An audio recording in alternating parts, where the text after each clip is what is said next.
Guys, कैसे हो आप? आपका स्वागत है मेरे चैनल स्टडी बाय सीमा में। तो आज आपके लिए मैं आगे वाली जो टेस्ट सीरीज है वो लेके आई हूँ। क्लास 10th के मोस्ट इम्पोर्टेंट क्वेश्चन जो बोर्ड के एग्जाम में, जो अभी एग्जाम है आपके मार्च में, उसमें काफ़ी पूछे जाने वाले हैं। उनके जो इम्पोर्टेंट क्वेश्चन है वो मैं आज आपके लिए सीरीज लेके आई हूँ।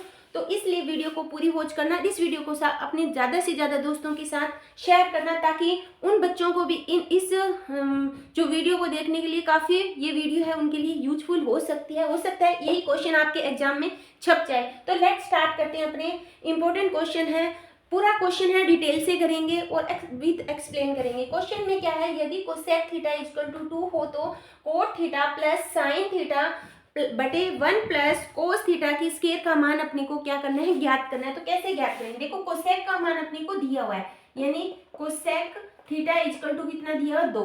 अब देखो, अपने ने फॉर्मूला पढ़ा था लाल बटे कक्का, ये फॉर्मूला सभी बच्चों को याद है। लाल बटे कक्का में ये साइन का, कोस का, टेन, कोट, सेक और कोसेक, यानी कोसेक का मान क्या होता है, के बटे एल होता है। ये चीज अपने को पता है। अब देखो, ये बटे में तो इसको बटे में, यानी के की वैल्यू कितनी है यहाँ पे 2 और एल की वैल्यू कितनी है 1। अब पाइथागोरस प्रमेय से अपने को ए का मान ज्ञात कर लेते हैं। ए क्या होता है, करंट की स्केयर इक्वल टू आधार की स्केयर प्लस लंब की स्केयर। करंट कितना है, 2 की स्केयर बराबर आधार अपने को ज्ञात करना है, लंब कितना है 1 की स्केयर। 2 की स्केयर कितनी होगी 4, ये की स्केयर इधर गई माइनस, यानी ए की स्केयर। तो ए स्केयर इक्वल टू कितना हुआ 3 और ए का मान कितना हो गया √3, यानी जो ए का मान है वो कितना आ गया अपना √3, इसका मान आ चुका है। अब अपने को जब ये ए क्वेश्चन एक दिया था कोसेक इक्वल टू 2, तो उससे अपने ने लंब, आधार और करंट तीनों चीजें ज्ञात कर ली है। अब अपने को ये फॉर्मूला क्या है, cot theta plus sine theta बटे 1 प्लस कोट थीटा। अब देखो, कोट का फॉर्मूला क्या होता है, ए बटे एल।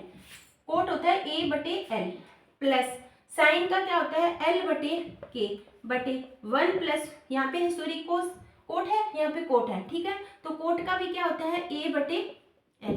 तो ए का मान कितना है अपना √3, एल का मान कितना है 1 प्लस एल की वैल्यू कितनी है 1 और के की वैल्यू 2 और इसका 1 प्लस √3 बटे 1। इसको हल करो, √3 बटे 1 प्लस ये नीचे वाली बटे में है तो 1 बटे 2, बटे के बटे में एलसीएम कितना आएगा 1√3, ठीक है। ये ऊपर जाएगा, सेम कंडीशन हो जाएगी। तो √3 1 प्लस 1 बटे 2, ये ऊपर जाके क्या हो जाती है, उल्टी हो जाती है। तो क्या हो जाएगा √3 1 प्लस 1 प्लस √3। अब अपने यहाँ तक भी आंसर इसका सही कर सकते हैं, लेकिन हमेशा ध्यान रखना, जब भी अपनी त्रिकोणमितीय वाली प्रश्नावली करेंगे उसमें नीचे अंडर में संख्या नहीं आनी चाहिए। तो इसका अपने क्या करेंगे, एलसीएम लेंगे, 1 प्लस √3 एलसीएम आ गया, तो इसको करेंगे √3 प्लस 3 और प्लस 1, ठीक है। तो √3 प्लस कितने हुए 4, 1 प्लस √3। अब अपने इसका हरों का परमीकरण करके भी हल कर सकते हैं, वो आप करके देख लेते हैं। यहाँ तक भी आंसर छोड़ेंगे तो अपना आंसर है वो सही, गलत नहीं होगा, ठीक है। कंडीशन ये है कि मान सारे सही होने चाहिए। सबसे पहले अपने को जो मान दिया हुआ है पाइथागोरस प्रमेय से, उसके तीनों मान याद होने चाहिए, फिर जो मान है उसको अपने फॉर्मूले में रख सकते हैं। इसी तरह सेकंड क्वेश्चन में क्या कहा है, सेकंड क्वेश्चन अपना क्या है, सेकंड जो क्वेश्चन है वो कहा है, यदि दो पासों को एक साथ उछाला जाता है, एक साथ उछालने पर पासों का योग 7 आने की प्रायिकता ज्ञात करें। 7 आने की प्रायिकता ज्ञात करो, प्रायिकता ज्ञात करो। क्वेश्चन है वो बिल्कुल इजी है, लेकिन अब जब करोगे तो थोड़ा सा आपको टफ लगेगा। कैसे, दो पासों को एक साथ उछाले जाने पर पासों का योग 7 आने की प्रायिकता अपने को ज्ञात करनी है। तो कैसे ज्ञात करोगे इसको, जब दो पासे, अपने को पता है पासे अपने ने सभी बच्चों ने देखे होंगे, पासों में जो टोटल संख्या होती है वो कितनी होती है 6। एक साइड में उसके अगर अपने बात करें तो एक घन की बात करते हैं, जो अपनी सांप सीढ़ी में जो लूडा खेलते हैं, सांप सीढ़ी या लूडो खेलते हैं, तो उसमें जो चौरस कलर का होता है जिसमें एक साइड में 1 लिखा होता है, दूसरी साइड में 2 3 4 5 6, यानी उसके 6 फलक होते हैं, 6 में 6 संख्याएं अंकित होती है, तो वो अपना होता है लूडो, ठीक है। उसमें जो 7 संख्या है, एक पासा ये हो गया, एक पासा, जब मैंने दोनों को एक साथ घेरा तो उसमें 7 का जिसका योग 7 आए उसकी प्रायिकता ज्ञात करनी है। आप कैसे ज्ञात करोगे? देखो सबसे पहले अपनी इसकी टेबल बनाएंगे, क्योंकि ये क्वेश्चन है वो एग्जाम में हर बार से पूछा जाता है। आप कैसे, जरूरी नहीं है कि यहाँ पे योग हो, वहाँ पे पूछ सकते हैं 5 से भाज्य संख्या ज्ञात करना, योग 12 ज्ञात करना, योग 14 ज्ञात करना, वो कैसे भी क्वेश्चन पूछ सकता है, लेकिन क्वेश्चन है वो इसी टाइप से पूछा जाएगा। अब देखो अगर मैं बात करूं पासे की, पहले पासे में 1 आया, दूसरे में 1, पहले में एक आ रहा है, दूसरे में जब तक 6 नहीं आएगा, देखो पहले में 1 आया सभी में और दूसरे में 6 आ गया, 1 2 3, फिर दूसरे में 1 आया, फिर इसमें भी 6 करते जाएंगे अपने। समझ आ रहा है बच्चों कैसे?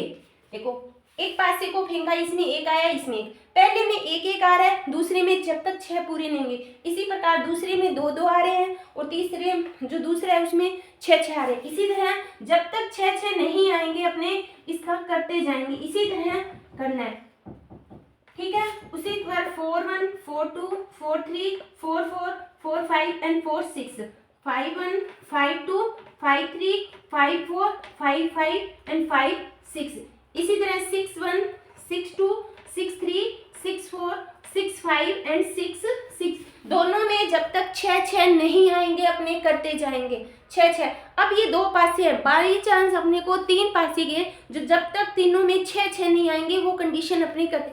ये टोटल कितनी कंडीशन है? 6 को 6 से गुना करेंगे, टोटल कंडीशन कितनी है अपनी आ गई 36। जब भी अपनी प्रायिकता ज्ञात करते हैं बटे में अपने टोटल जो कंडीशन है वो लिखते हैं। टोटल कंडीशन अपनी कितनी आ गई 36 आ गई।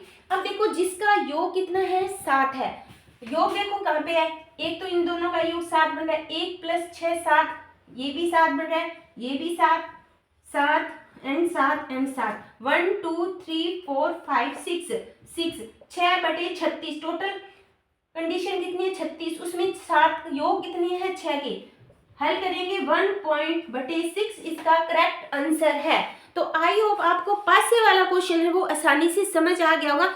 इसके बाद आप पासे वाला क्वेश्चन है कभी नहीं भूलोगे अगर इस क्वेश्चन को आपने ध्यान से समझ लिया है तो, ठीक है बच्चों। इसी तरह अपना जो आगे वाला जो क्वेश्चन है, थर्ड क्वेश्चन है, वो क्या कहना चाह रहा है, इंपॉर्टेंट क्वेश्चन है।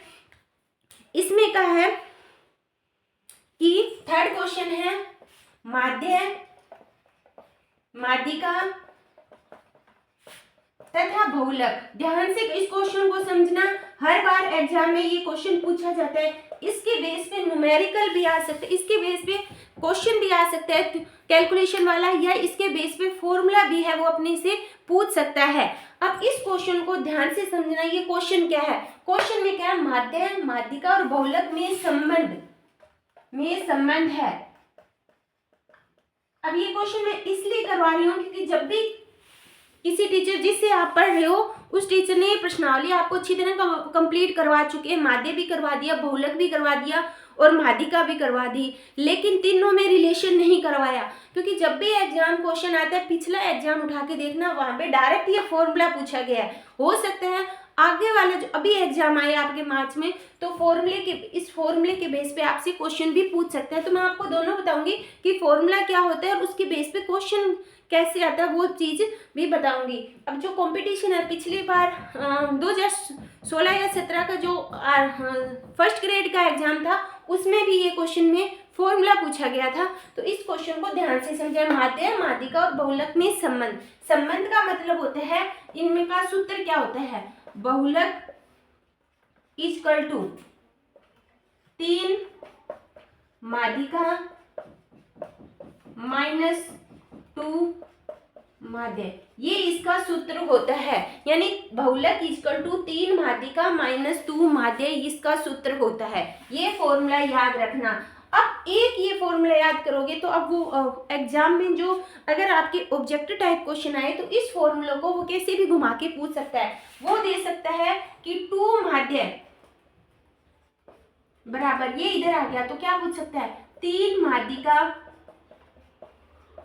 माइनस बहुलक। मतलब अगर आप ये फॉर्मूला याद कर लोगे तो उसमें माध्यिका कैसे ज्ञात करेंगे, माध्य कैसे ज्ञात करेंगे और बहुलक कैसे ज्ञात करते हैं, इस फॉर्मूले को वो कैसे भी घुमा सकता है, लेकिन फॉर्मूला यही रहेगा। ठीक है बच्चों, तो इसको आप अच्छी तरह याद कर लेना, आपका ये जो टॉपिक है वो अच्छी तरह क्लियर हो जाएगा। अब इस पे क्वेश्चन कैसे आएगा, मान लो आपको माध्य दिया होगा, जैसे आपको माध्य दे दिया क्वेश्चन में, माध्य 50 दे दिया, माध्यिका आपकी मान लो 48 दे दी, तो जब यदि माध्य 50 हो, माध्यिका 48 हो, तो बहुलक कितना होगा वो क्वेश्चन पूछ सकता है। या आपको बहुलक और माध्य दे दिया, माध्यिका पूछ सकता है, मतलब तीनों में से दो चीजें दी, तीसरी पूछ सकता है, या आपने डायरेक्ट फॉर्मूला भी पूछ सकते हैं। तो इस चीज को आप थोड़ा सा ध्यान रखना बच्चों, क्योंकि आपके एग्जाम बिल्कुल पास में है, और इस चीज की आप गलती मत करना। जो मैथ है सबसे जो हार्ड बच्चों को लगती है वो मैथ ही लगती है, और उसमें जो थोड़ा सा है वो एग्जाम में क्वेश्चन गलत नहीं हो जाए, क्योंकि मार्क्स इसी मैथ में से हिंदी में, सामाजिक में, इंग्लिश में, संस्कृत में, साइंस में बच्चे नंबर ले लेते हैं, लेकिन थोड़ा मैथ में अगर आपकी एक भी कैलकुलेशन थोड़ी सी भी गलती होगी तो आपके नंबर कटने के ज़्यादा चांस रहते हैं। तो नेक्स्ट स्टार्ट करते हैं, अपने आगे वाला क्वेश्चन है, जो अपना नेक्स्ट क्वेश्चन है बच्चों वो है, 3 क्वेश्चन हो गए हैं, चौथा क्वेश्चन है दो संख्याओं का अंतर, दो संख्याओं का अंतर 26 है तथा पहली संख्या दूसरी संख्या की 3 गुनी है, दूसरी संख्या की 3 गुनी है। ये अपना क्वेश्चन है। अब इस क्वेश्चन पे अपने को एग्जाम में 2 नंबर का ये क्वेश्चन आएगा, तो इसको अपने सोल्व कैसे करेंगे वो स्टार्ट करते हैं। दो संख्याओं का अंतर, मान लो अगर मैं पहली संख्या को x मानूं और दूसरी संख्या को मैंने क्या मानूं, y मानूं। ठीक है, अब यहाँ पे अपने को ये नहीं पता लगता कि ये 2 चरों वाली रैखिक समीकरण है या 1 चरों वाली रैखिक समीकरण। ठीक है बच्चों, अब ये चीजें अपने नहीं पता, तो अपने दो चरों से भी कर सकते हैं और 1 चरों से भी, अपने पे डिपेंड है, क्योंकि यहाँ पे कुछ स्पेशल नहीं लिखा हुआ कि ये 2 चरों वाली रैखिक समीकरण है, ये चर ये की। मैंने 2 चर, दोनों में अंतर x माइनस वाई का अंतर कितना है 26, फर्स्ट इक्वेशन। अब पहली संख्या, पहली x है, दूसरी की कितनी है 3 गुनी है, सेकेंड इक्वेशन। दोनों समीकरणों को आप किसी भी प्रतिस्थापन से कर सकते हो, विलोपन से, वो आप पे डिपेंड करता है। मैं यहाँ पे प्रतिस्थापन यानी समीकरण 2 से x का मान समीकरण 1 में रखने पर, अब x का मान ये मैंने यहाँ पे रख दिया, यानी x minus Y equal to कितना है 26, x का मान मैंने लिख दिया 3y माइनस 26, यानी 2y इक्वल टू 26, और y इक्वल टू अपना कितना आ गया 13। जब y की वैल्यू 13 आ गई तो ये y का मान मैं यहाँ पे रख देती हूँ, x बराबर 3y, तो x इक्वल टू, ये जो y का मान आप कहीं पे भी रख सकते हो, कोई डिफरेंस नहीं आएगा, अंतर सेम आएगा। ठीक है, तो x का मान कितना है 39 है और y का मान कितना है 30 है। अब देखो दोनों में संख्याओं में अंतर कितने आ रहा है 26 आ रहा है, और एक संख्या दूसरे की कितनी है 3 गुनी इसकी संख्या। तो ये अपना यहाँ पे क्वेश्चन है, वो 4th क्वेश्चन है, वो कंप्लीट होता है, 2 नंबर का ये क्वेश्चन आपके यहाँ पे आएगा। ठीक है बच्चों, इसी तरह अपने नेक्स्ट क्वेश्चन करते हैं। वीडियो को पूरी वॉच करना बच्चों, क्योंकि आपके लिए काफी इंपॉर्टेंट वीडियो साबित हो सकती है। ये आगे वाला है जो अपना 5th क्वेश्चन आता है यहाँ पे, एक वृत्त का क्षेत्रफल 308 सेंटीमीटर की स्केल हो तो वृत्त का व्यास ज्ञात करो, वृत्त का व्यास ज्ञात करो। ये अपना क्वेश्चन है, ध्यान से बच्चों इस क्वेश्चन को समझो। मैं मार्कर चेंज करती हूँ थोड़ा सा, क्योंकि ये मार्कर थोड़ा सा सेट नहीं हो रहा बच्चों।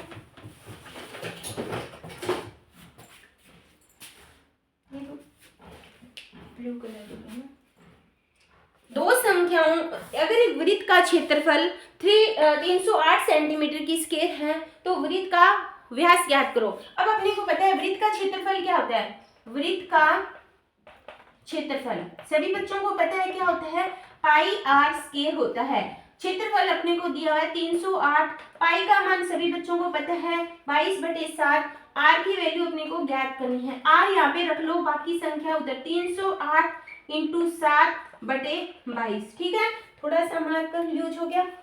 अब देखो अगर ये कटे तो काटो, 11 एकम 11, 11 दूनी 22, 11 दूनी 22, 11 तिया 88, ये कटा अपना 14 से, 14 से कटा 11 दूनी 22, 11 दूनी 22, 11 8 88। ठीक है, तो आर की स्केल यहाँ पे थोड़ा सा मेरे को ऐसे लग रहा है चेंज हो रहा है, कुछ ना कुछ दिक्कत हो रही है।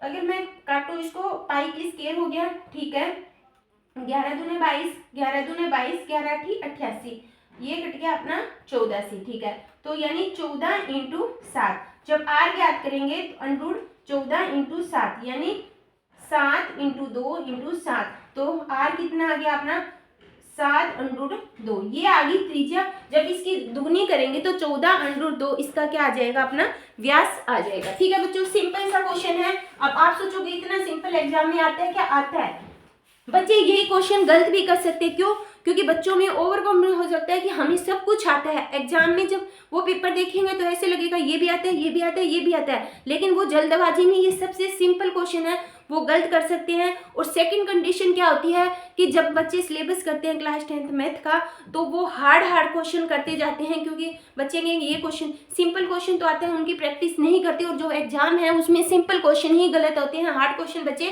कर लेते हैं। ठीक है बच्चों, अब अपनी बात करते हैं 6 क्वेश्चन की। यहाँ पे 6 क्वेश्चन में क्या है, एक समांतर श्रेणी, समांतर श्रेणी अपने को क्या दी हुई है, 2 5 8 11 में 11वां पद ज्ञात करो, 11वां पद ज्ञात करो। ये एग्जाम में पीछे आए हुए क्वेश्चन करवा रही हूँ, साथ में इंपॉर्टेंट क्वेश्चन भी करवा रही हूँ, ताकि आगे भी एग्जाम में आ सकते हैं।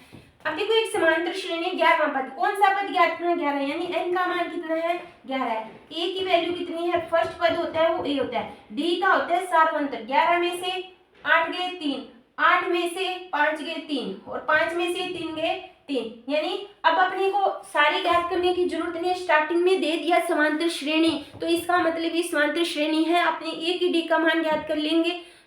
ठीक है, सही है। अब अपने को करना है 11वां पद, पद क्या 11 equal to a plus n-1 d। a की वैल्यू कितनी है 2, n की वैल्यू है 11, 11 में से गए 10, और d की वैल्यू कितनी है 3, यानी 2 प्लस 30 कितना आया अपना 32, यानी 11वां पद कितना आ गया अपना 32। यहाँ पे 11वां पद कितना आ गया 32 है। तो इस टाइप का एग्जाम में क्वेश्चन है वो पूछा जाता है। ठीक है बच्चों, इसी तरह अपने बात करते हैं नेक्स्ट क्वेश्चन की। वीडियो पूरी वॉच करना, क्या की, क्योंकि अगर आपके मैं जितने क्वेश्चन करवाऊंगी उसमें से एक भी क्वेश्चन आ गया तो आपके बहुत फायदा हो सकता है क्वेश्चन सेम है वो छप जाए। ठीक है बच्चों, उसी प्रकार है अपने आगे वाला जो क्वेश्चन है यदि एक बिंदु P से O तक O केंद्र वाले वृत्त की PA और वह PB दो स्पर्श रेखा है तथा ये परस्पर 80 डिग्री का कोण बनाती है, तो AOB का मान ज्ञात करो। सबसे पहले जब ऐसी प्रश्नावली ऐसे क्वेश्चन आ जाए ना, तो सबसे पहले क्वेश्चन की लैंग्वेज समझा करो कि क्वेश्चन में कहना क्या चाह रहा है, उसका डायग्राम कैसे बनेगा। जब तक अपने डायग्राम सही नहीं बनेगा, क्वेश्चन है वो सही नहीं होगा। क्वेश्चन में कहा है, मान लो अपने को कोई क्या है वृत्त है, ठीक है, ये इसका सेंटर पॉइंट केंद्र O है, P से O तक यहाँ पे कोई बिंदु है P, मैंने यहाँ पे P से O तक अपने ने एक लाइन खींची, P से स्पर्श रेखा A और P से स्पर्श रेखा B, यानी ये A है, ये क्या है B है, ठीक है, और ये स्पर्श रेखा है परस्पर, ये कितने डिग्री का कोण बना रही है, 80 डिग्री का कोण बना रही है। इसको मैं यहाँ से रब कर देती हूँ, ठीक है।